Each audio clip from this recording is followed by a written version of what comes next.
AMFI, association of mutual funds in India, आपको नाम से ही पता लग रहा है, मैं बेसिक आपको पहले डिफाइन कर देता हूँ ये है क्या। It is a non profit organisation जो इंडिया में म्यूचुअल फंड की इंडस्ट्री को रिप्रेजेंट करती है। ये मेनली स्टैब्लिश हुई थी 1995 में, और मेन गोल AMFI का यही है कि जो भी इन्वेस्टर्स म्यूचुअल फंड में इन्वेस्टेड हैं उनके इंटरेस्ट को सिक्योर करना एंड अल्टीमेटली उनके लिए चीज़ें करना। AMFI का मेन काम है इंडिया में म्यूचुअल फंड के स्टैंडर्ड्स को सेट करना और इस तरीके से चीज़ें लेकर आना जिससे लोगों का इंटरेस्ट बने म्यूचुअल फंड्स के लिए, एंड ऑब्वियसली उनको म्यूचुअल फंड्स एक लिक्रेटिव अपॉर्चुनिटी लगे इन्वेस्ट करने के लिए। अब वो लिक्रेटिव ऑब्वियसली अपने रिटर्न्स से तो लगेगी, साथ में अगर ओवरऑल जो एक तरीके से म्यूचुअल फंड्स की इंडस्ट्री है उसमें ट्रांसपेरेंसी होगी, उसमें एथिकल प्रैक्टिसेस होंगी, तो उससे बहुत ज़्यादा लोगों इन्वेस्टर्स का इंटरेस्ट बनेगा म्यूचुअल फंड्स की ओर।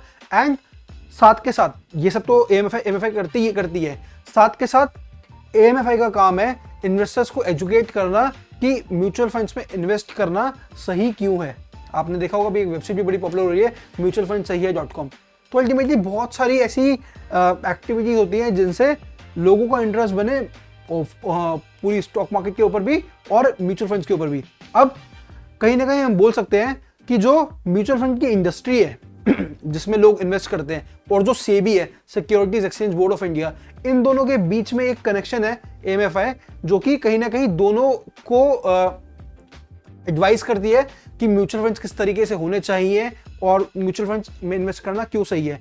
तो AMFI कहीं ना कहीं मिडल मैन है एक इन्वेस्टर के बीच में और गवर्नमेंट के बीच में। गवर्नमेंट जो कुछ भी है वो सेबी है या वो मिनिस्ट्री ऑफ फाइनेंस है।